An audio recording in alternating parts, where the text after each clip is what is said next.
ملی کونسل کا نہیں رہے گا، ہمیں انتظار جماعت اسلامی کا نہیں رہے گا، ہمیں ہر وقت تیار رہنا ہے۔ ہم کیا کر رہے ہیں، ہمیں کیا کرنا چاہیے، ہماری آبادی کے لوگ کیا کر سکتے ہیں، ہر شخص ذمہ دار خود کیا کرے۔ دوسرے کے انتظار پر زندہ قومیں نہیں رہا کرتی۔ میرے بھائیوں، آپ خود کھڑے ہوئے، مجھے خوشی تھی اس بات کو سن کر، اس سرزمین پر آ کر میرا دل لگا کہ یہاں کئی اسکولز قائم ہیں اسلامک طرز کی، اور کئی اسکول قائم کرنے کا ارادہ رکھ رہے ہیں، اور کئی نوجوانان اس سمت میں بڑی تیزی کے ساتھ قدم اٹھا رہے ہیں۔ مولانا آزاد صاحب نے مجھے بتایا کہ میں نے خود ایک بڑی زمین لی ہے اور اس کے بعد اس سلسلے کو عام کرنا چاہتا۔ میں نے کہا یہ 1 بیگھا 1.5 بیگھا میں کام نہیں چلے گا، آپ اسے بڑھائیے، کم از کم 5 ایکڑ زمین لیجیے، اور 5 ایکڑ زمین لے کر بوائز کے الگ گرلز کے الگ آپ 2 اسکول بنائیں، دونوں CBSE طرز کے ہوں اور دونوں ہاسٹل والے ہوں۔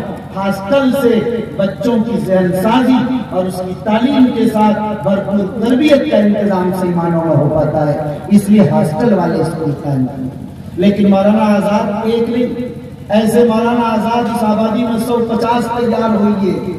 ہر شخص اپنے مال کو، اپنی ثروت کو قبر میں لے جانے کے لیے، اپنی اولاد کو وراثت میں چھوڑنے کے لیے مت انتظار کیجئے۔ آپ اپنی جائیداد کو بینک بیلنس کے بڑھانے کے انتظار میں نہ رہیے، زمینوں کو بڑھانے، آپ پلاٹوں کو بڑھانے، آپ فلیٹوں کو بڑھانے، آپ مکانات و محلات کے اضافے میں نہ لگیں۔ اللہ کے واسطے آپ سمجھیے کہ یہ چیزیں آپ بند ہوں گی اور گھری رہ جائیں گی۔ اگر کام آئے گا تو صرف وہ جو آپ ملت کے لیے ادارے قائم کر کے چلے جائیں گے، اگر کام آئے گا قیامت تک کے لیے تو قیامت تک آنے والی نسلوں کے لیے یہ ادارے کام آئیں گے۔ اس لیے میرے بھائیوں میں آپ سے عرض کروں گا کہ آپ حضرات مضبوطی کے ساتھ 1-2 نہیں، جتنے ادارے قائم کر سکتے ہیں ادارے قائم کیجئے۔ جب آپ کا ادارہ ہوگا آپ کو حجاب سے تو کوئی نہیں روکے گا، آپ کو تو حجاب سے کوئی نہیں روکے گا۔ میرے بھائیوں، کھڑے ہوئیے اور اپنے پیروں پر کھڑے ہوئیے۔ یہ قوم وہ تھی جو اپنے پیروں پر کھڑی تھی، لیکن آج وہ قوم محتاج بنتی چلی جا رہی ہے۔ وہ محتاج کی بھی اسی بنیاد پر آئی کی تعلیم میں۔ لوگ کہتے ہیں نوکری کی شرط کم ہوگی، لوگ کہتے ہیں کہ دفاتر میں، آفیسز میں ہمارے لوگ بہت کم ہوں گے، حکومت میں نمائندگی کم ہو گئی ہوتی چلی جا رہی ہے۔ اس کے کچھ وجوہات تو آپ کو اگر 500 روپے دے دے فلاں پارٹی والا، چاہے آپ کا ووٹ دینا نہیں ہے، اس وقت آپ مخلص بن جاتے ہیں۔ 500 روپے کھا کے چھپا کے ووٹ اسی کو دیتے۔ ارے کھانا ہی ہے، کھا بھی لو اور ووٹ بھی مت دو نا، لیکن اس وقت مخلص و وفادار بن جاتے۔ حد ہو گئی، 1000 روپے لیا، فلاں لیا۔ اس صورتحال سے جب لالچ کا معاملہ یہاں تک پہنچ جائے گا، زمین فروشی کی بدترین صورتحال سے گزریں گے، تو پھر یہ ملک ترقی نہیں کرے گا۔ اس لیے میرے بھائیوں، ہم لوگوں نے ہمارے شریعہ کے پلیٹ فارم سے یہ کوشش کی۔ حضرت امیر شریعت مولانا سید محمد ولی رحمانی رحمۃ اللہ علیہ کا خواب تھا کہ اس پورے بہار اڑیسہ جھارکھنڈ میں جو ہمارے شریعہ کے دائرے کار ہے، ایک ضلع میں CBSE اسکول کے طرز کا، اسی طرح جو میں نے بتایا بوائز اور گرلز کے الگ الگ ہاسٹل سمیت ایسے اسکول کم از کم ماڈل کے ہر ضلع میں کم از کم پہلی فرصت میں 1 ضرور قائم ہو جائیں، اور پھر جتنے دھیرے دھیرے قائم ہوتے رہے۔ یہاں سے شروعات حضرت رحمت اللہ علیہ کی عمر نے وفا نہیں کیا، وہ اللہ کو پیارے ہو گئے، مگر موجودہ امیر شریعت اور ہم سب نے یہ عزم مصمم کیا ہے کہ اس مشن کو لے کر آپ حضرات کی مدد سے ہماری شریعہ آگے بڑھے گی اور بڑھتی رہے گی، اور اس وقت تک ہماری شریعہ خاموش نہیں بیٹھے گی جب تک اس ملک میں اور اس علاقے میں ایک تعلیمی انقلاب نہ آ جائے اور لوگوں کو یہ شعور نہ پیدا ہو جائے۔ ہم فیکٹری لگانے کے بجائے اسکول ہی بنا لیں، یہاں سے بھی آمدنی آتی ہے۔ ہم کارخانے لگانے کے بجائے اسکول ہی بنا لیں، یہاں سے بھی ترقی کے راستے کھلیں گے۔ میرے بھائیوں، آپ میڈیکل کالج بنائیے، آپ انجینئرنگ کالج بنائیے، آپ کام کرنے کے بڑے میدان ہیں، اپنے پیسوں کو لگائیے، ماہرین تعلیم سے مشورہ کیجیے، امارت شریعہ سے رابطہ کیجیے۔ آپ بنانا چاہتے ہیں آگے بڑھیے، امارت آپ کے تعاون کے لیے تیار ہے، ہم سب آپ کی خدمت کے لیے ہر وقت لبیک کہنے کو تیار ہیں، لیکن صرف یہ امارت تو جو کرے گی، ہم کہہ رہے آپ سب کیجیے، ہر فرد کرے، اور پورے بہار اڑیسہ جھارکھنڈ اور پورے ملک کے مسلمانوں میں یہ پیغام عام کیا جائے۔ ہمیں اور آپ سب کو ادارے قائم کرنے۔ ابھی آج کی بات، فون آیا میرے پاس، بھی آ رہا تھا راستے میں حجاب کے مسئلے پر، کہ حضرت یہ بتائیے کہ اب ہم لوگ کو کیا کرنا ہے؟ کیا حجاب کے ساتھ لڑکیاں اسکول میں جانے پر پابندی ہے؟ یا تو حجاب چھوڑ کر اسکول جائیں یا تعلیم چھوڑ کر، دو میں سے کام کون سا کام کیا جائے؟ یہ تو بات لمبی تھی، ایک جملہ صرف سنانا چاہ رہا تھا، بات لمبی ہو جائے کہ میں سنا دوں۔ انہوں نے اخیر میں یہ کہا اگر ایسا ہوگا حجاب چھوڑنا ہم میدان میں آئیں گے اور اسکول قائم کریں گے۔ میں نے کہا کیا دن میدان میں رہو گے؟ 3 دن 4 دن جوش رہے ختم ہو جائے۔ ہماری قوم کا جوش اور ہماری قوم کا خواب اور بیداری 2 سے 3 دن، 2 سے 3 مہینہ، اس سے زیادہ کچھ نہیں۔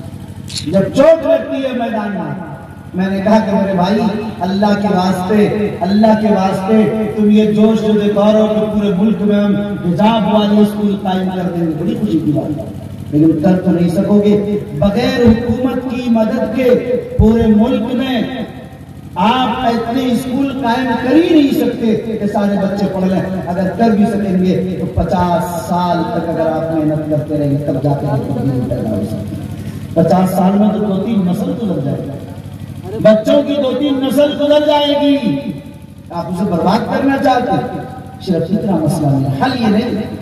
ہاں کام کیجئے، لانگ ٹائم پلاننگ کے ساتھ کام کیجئے، 50 سال کا پورا نظام لے کر چلیے۔ آپ آج ہی سے چلیے میرے بھائی، آپ مشورہ کیجئے میرے جانے کے بعد اس آبادی میں بڑے سنجیدہ صاحب علم، تعلیم یافتہ، ماہرین تعلیم، تجربے کار لوگ آپ کی آبادی میں موجود ہیں، ان لوگوں کے ساتھ بیٹھیے، ارادہ کیجئے۔ ہم میڈیکل کالج بنانا چاہتے ہیں، ہم کالج اسکول بنانا چاہتے ہیں، ہم گرلز کے بنانا چاہتے ہیں، ہم کالج کے بنانا چاہتے ہیں۔ اگر آپ اس مہم کے ساتھ کھڑے ہوئے 1 سال 2 سال نہیں، 4 سال 5 سال 10 سال کی محنت پر آپ کا اسکول کھڑا ہو جائے گا۔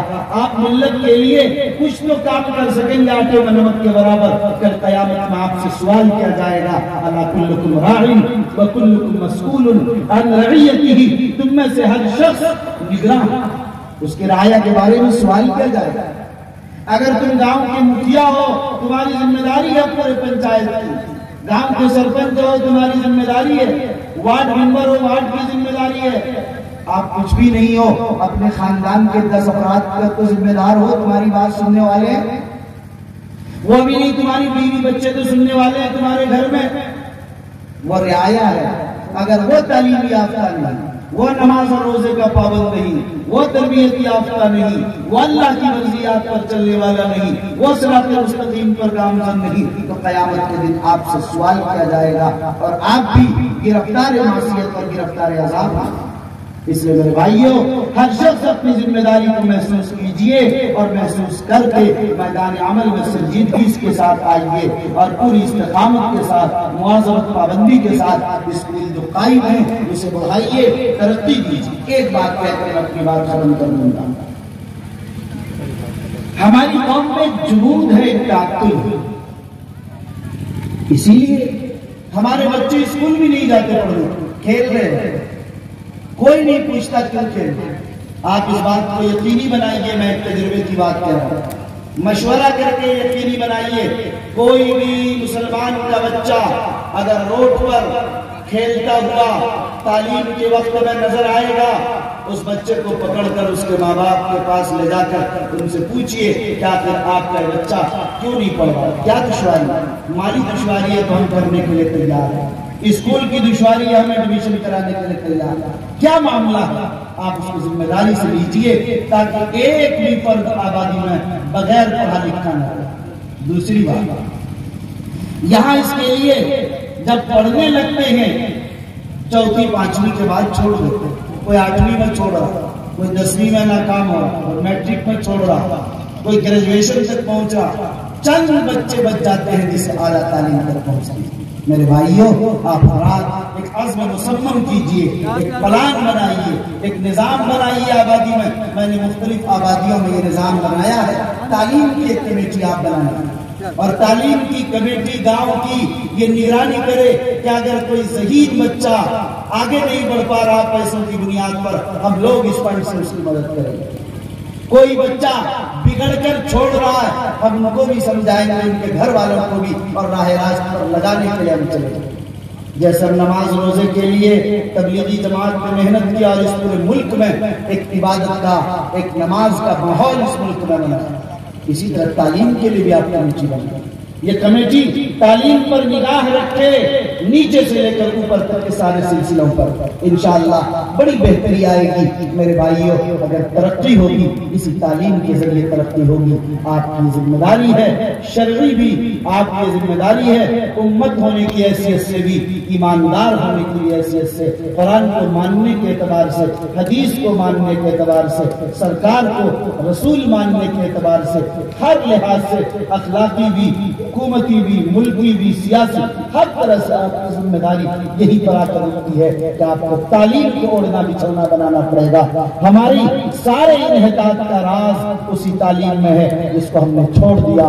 اس کے ساتھ، تعلیم کے ساتھ ساتھ آپ کا بچہ ایماندار بھی ہونا چاہیے، یعنی ایماندار سے مراد امانت دار نہیں، صاحب ایمان بھی ہونا چاہیے۔ آپ کا بچہ کہیں جائے اس کی ایمان کی حفاظت آپ کو کرنی پڑے گی، ایمان کی فکر کرنی پڑے گی، ارتداد کی راہ کی طرف نہ جائے، اس لیے اس کی تربیت کا بھی پورا خیال اور لحاظ کرنا پڑے گا۔ اس لیے میرے بھائی، آپ حضرات ایسے مشکل حالات میں، جبکہ اس ملک میں قومی تعلیمی پالیسی 2020 کو منظوری مل چکی ہے اور ابھی چند سالوں میں جس کے نفاذ کی طرف تیزی کے ساتھ کوششیں جاری ہیں، اس میں کیا ہے؟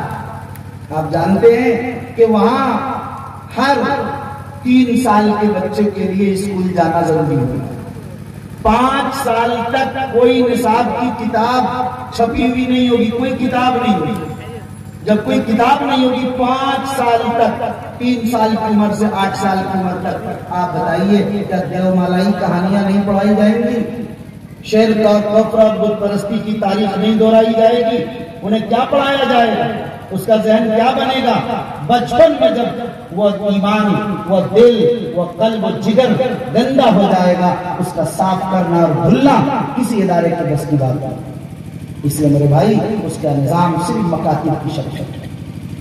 میں یورپ جاتا ہوں، یورپ کے ملکوں میں نے دیکھا ہم سے اچھے ہیں وہ مسلمان، یورپ کے ملک میں 100% بچے اسکولوں میں ہی پڑھتے ہیں، مدارس نہیں، صرف مکاتب۔ انہی مکاتب میں صبح شام وہ تعلیم حاصل کرتے ہیں، اسی میں وہ یہ نہیں کہ صاحب ایمان والے ہوتے ہیں، مضبوط ایمان والے، اسی میں وہ داعی بھی بنتے ہیں، اسی میں وہ حافظ قرآن بھی بنتے ہیں، قاری قرآن بھی بنتے ہیں، عالم دین بھی بنتے ہیں، وہ مفتی اور محدث بھی بن جاتے ہیں، اسی مکتب سے جو صبح شام پڑھائی جاتی ہے۔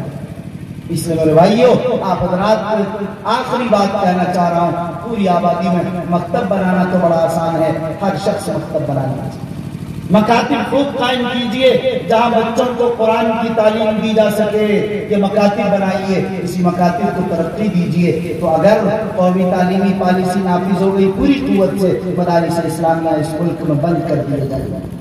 اس لیے کہ جب ہر بچے کے لیے اسکول جانا ضروری ہوگا، صبح 10 بجے سے لے کر 4 بجے تک کے اوقات میں، تو مدرسے کب چلے گا؟ ہاسٹل میں کون رہے گا؟ وہ مجرم ہوگا جس کا بچہ کسی اسکول میں نہیں جائے گا، وہ باپ گرفتار کر کے جیل کی سلاخوں میں ڈال دیا جائے گا کہ آپ کا بچہ اسکول کیوں نہیں گیا۔ میرے بھائیوں، یہ خواب نہیں ہے کہ آپ سمجھ رہے ہوگا، نہیں، پوری دنیا میں یہ ہو بھی رہا ہے، کوئی نئی چیز ہندوستان نہیں لا رہا۔ اس لیے اگر پورے ہندوستان اس کی مخالفت کرے، یہ ظاہر واپس بھی نہیں ہو سکتا۔ اس موضوع پر سوچنے کی بھی ضرورت ہے میرے بھائیوں، آپ کو اپنے آپ کو بدلنا پڑے گا، تیاری کرنی پڑے گی۔ جب اچانک کے وقت آئے گا کوئی تیاری کا وقت نہیں رہے گا، اس لیے علماء پہلے سے آپ کو بیدار کر رہے ہیں، ماہرین تعلیم پہلے سے آپ کو سمجھا رہے ہیں۔ آپ ابھی سے مکاتب قائم کیجئے جہاں بچوں کی دین اور ایمان کی حفاظت کر سکیں۔ تو میرے بھائیوں آپ مدارس مکاتب قائم کیجئے، مدارس بنائیے، اسکول کے نظام کو عام کیجئے، تعلیم کے لیے کمیٹی بنائیے، اس کی نگرانی کے لیے افراد بنائیے، ایک علم کے ماحول کو اس لیے عام کیجئے کہ ہم سبوں کے آقا مولا علم کا مشعل لے کر آئے تھے اور پوری دنیا میں تعلیم کو بانٹنے کے لیے آئے تھے۔ ہمارا مشن تعلیم ہے، اسی مشن کو لے کر ہم سب کو آگے بڑھنا ہے۔ دعا فرمائیں کہ اللہ مدرسہ مفتاح العلوم کے اس اجلاس کو کامیاب فرمائے، اور مفتاح العلوم کا معنی یہ ہے علوم کی کنجی اور اس کی چابی، اس کو چابی بنائے جس سے تالے کھلیں، جس تالے سے بہت سے دروازے کھلیں، اور جس دروازے سے بہت سے کمرے اور گھر نہیں، بہت سارے دارالعلوم اور بہت سارے اسکولز کالج تیار ہوں مفتاح العلوم کی اس برکت سے۔ اللہ واقعتاً اسے مفتاح علوم بنا دے اور اس مفتاح کے ذریعے سے پورے علاقے میں تعلیم کو عام کرنے کے لیے ایک عام ماحول بنا دے۔ اس کی بھی دعا کیجئے، اور یہ دعا کیجئے کہ ہماری آبادی میں 100% تعلیم کا نظام کیسے عام ہو، ہمیں اس کے لیے کوشش کرنا ہے، کھڑا ہونا ہے۔ یہی جواب ہے، یہی حل ہے اس ملک میں عزت عظمت وقار کے ساتھ جینے کے لیے، اور ایک اچھا شہری، ایک اچھا مسلمان بن کر زندگی گزارنے کے لیے، اور اپنی دنیا میں بھی جواب دہی پوری کرنے اور آخرت میں اللہ کے دربار میں بھی مکمل جواب دہی کی یہی صورتیں ہیں۔ دعا فرمائیں اللہ تعالی شانہ ہمیں دین کی صحیح سمجھ نصیب فرمائے، اور اللہ تعالی شانہ ہم اور آپ سب کو بیدار کرے، اور ہم سب کو بیداری کے ساتھ جینے اور پوری استقامت اور حوصلے کے ساتھ آگے بڑھنے، اور ہم سب کو اپنے آپ کو ذمہ دار محسوس کرتے ہوئے یہ ارادہ لے کر یہاں سے اٹھنے کی توفیق دے کہ ہمیں کچھ کرنا ہے، ہمیں کچھ کر گزرنا ہے۔ سر سید نے اگر علی گڑھ مسلم اسکول علی گڑھ قائم کیا تھا، ان کے پاس کوئی دولت نہیں تھی، کوئی ثروت نہیں تھی، وہ ایک غریب آدمی تھے، بہت زیادہ پیسے نہیں تھے۔ ظاہر ہے کہ کوئی بہت بڑی تجارت، کوئی بڑی فیکٹری ہو، وہ بھی ملازم تھے گورنمنٹ کے یہاں، وہ بھی ملازم تھے انگریز کے یہاں، ظاہر کتنی بڑی تنخواہ ہوگی، لیکن اتنا بڑا ادارہ قائم کیا، اخلاص کے ساتھ کیا تھا، انہوں نے ایک دھن کے ساتھ کیا تھا۔ اللہ تعالیٰ نے کتنا بڑا شجر طوبہ اسے بنا دیا علی گڑھ مسلم یونیورسٹی کو، جس کا فیض پورے ہندوستان میں، آج پوری دنیا اس کے فیض سے عام ہو رہی ہے۔ اس لیے میرے بھائی دولت کی بنیاد پر کام نہیں ہوا کرتے ہیں۔ ایک بڑی غلط فہمی ہو گئی یہاں کہ دولت ہوگی تو کام ہوگا، بغیر مال کے کوئی کام نہیں۔ لوگ کہتے ہیں کہ مولانا دولت ہوگی تب معاشرہ عزت کرے گا، دولت ہوگی تب لوگ آپ کی بات مانیں گے، دولت ہوگی تب اسکول کالج مدرسے مطلب ہر چیز میں دولت۔ لا حول ولا قوت الا باللہ کی شیطان نے پڑھا تھا۔ بانیان شریعہ مولانا ابوالمحاسن محمد سجاد رحمۃ اللہ علیہ نے مسلم انڈیپینڈنٹ پارٹی قائم کی عمارت کے ذریعے، اور وہ بہار میں الیکشن لڑے، اور الیکشن میں ان کی پارٹیز کامیاب ہوئی اور اتنی اکثریت کے ساتھ آئی کہ اس کو بہار میں حکومت بنانے کی گورنر نے دعوت دی۔ اور جب گورنر ہاؤس سے نکل کر مولانا ابوالمحاسن محمد سجاد امام رحمۃ اللہ رحمانی جو ایم ایل اے بن کر جیت کر آئے تھے، وہ نکلے ہیں تو ان کے پاس گورنر ہاؤس سے اپنے کرائے کے مکان پر، فلیٹ جو نہیں گھر ہوا کرتا تھا کرائے کا، اس میں پہنچنے کے لیے تانگا چلا کرتا تھا۔ تانگا اسپیشل کرنے کا کرایہ نہیں تھا اس زمانے میں، ظاہر ہے ایک آنا کرایہ تھا اسپیشل کرنے کا، اور اس سے بھی نیچے کا کرایہ تھا۔ وہ شرکت کے ساتھ، شیئر کے ساتھ بیٹھ کر کسی طریقے سے آئے، کرایہ گاڑی ملی۔ کتنی دولت رہی ہوگی جس کے پاس ایک جھونپڑی کرایے کا مکان، آج اس کو حکومت سازی کی دعوت مل رہی۔ کیا پتا چلا کہ دولت ضروری حکومت کرنے کے لیے، حکومت لڑنے کے لیے بھی دولت کی، کسی چیز کے لیے دولت نہیں۔ ہاں اخلاص کا وہ تاج محل چاہیے، اخلاص کی وہ عظمت چاہیے، کام کی وہ دھن چاہیے، اس کے بغیر نہیں ہے۔ کام کی وہ دھن تو پیدا کرے۔ مولانا قاسم نانوتوی رحمۃ اللہ علیہ ایک کاشتکار کے بیٹے تھے۔ مولانا قاسم نانوتوی کو ایک دھن تھی، درخت کے نیچے شروع کر دیا انار کو۔ کہاں عمارت بنائی، کہاں تعمیر، بعد میں مسجد منتقل۔ حاجی عابد صاحب جو بانیان میں، وہ تو کسی عمارت کی تعمیر کے قائل ہی نہیں تھے، کسی مسجد میں چلتا رہے تھا، کیا ضرورت عمارت کا؟ میرے بھائیوں اندازہ کیجئے ادارے کیسے قائم ہے. آپ شروع تو کیجئے ہمت و حوصلے سے، بے سر و سامانی کے ساتھ شروع کیجئے، مگر اخلاص کا چراغ آپ کے دل میں جلنا چاہیے. اللہ کی خشیت و معرفت آپ کے دل میں ہونی چاہیے، اور اللہ کی رضا کے لیے اور اپنی ملت کے فلاح کے لیے کام ہونا چاہیے. راتوں کو اٹھ کر تہجد کے وقت میں اللہ کے دربار میں مانگتے رہا کیجئے. وہ تو فرعون کے مانگنے پر بارش برسا دیا کرتا تھا، جو فرعون خدائی کا دعویٰ کرتا تھا. اے میرے بھائیو، اللہ کا نظام تو عجیب ہے. تو وہ داتا ہے کہ دینے کے لیے در تیری رحمت میں ہم دم. موسیٰ آگ لینے جاتے پیغمبری مل جاتا. موسیٰ درخواست کرتے ہیں میری زبان میں لکنت ہے، ہارون کو نبوت عطا کر دی جاتی. میرے بھائیو مانگ کر دیکھو، مانگ کر دیکھو. مانگنے کا وقت وبالاسحار هم یستغفرون، صبح صادق کے وقت میں جس وقت ہم لوگ سوتے ہیں.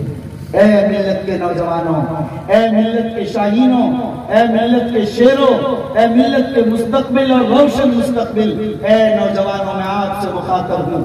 آپ ملت کے روشن مستقبل ہیں. آپ محمد بن قاسم بنیے، محمد بن قاسم بنیے، قاسم نانوتوی بنیے. دارالعلوم دیوبند قائم کیا. ابھی کوئی زیادہ عمر ہے، 30 سال کی عمر ہے، 33 سال کی عمر. ایک نوجوان نے دارالعلوم قائم کیا، دارالعلوم قائم کیا. میرے بھائیوں اللہ کے دربار میں رو، گڑگڑاؤ اور مانگو. کیا کرنا چاہتے ہو؟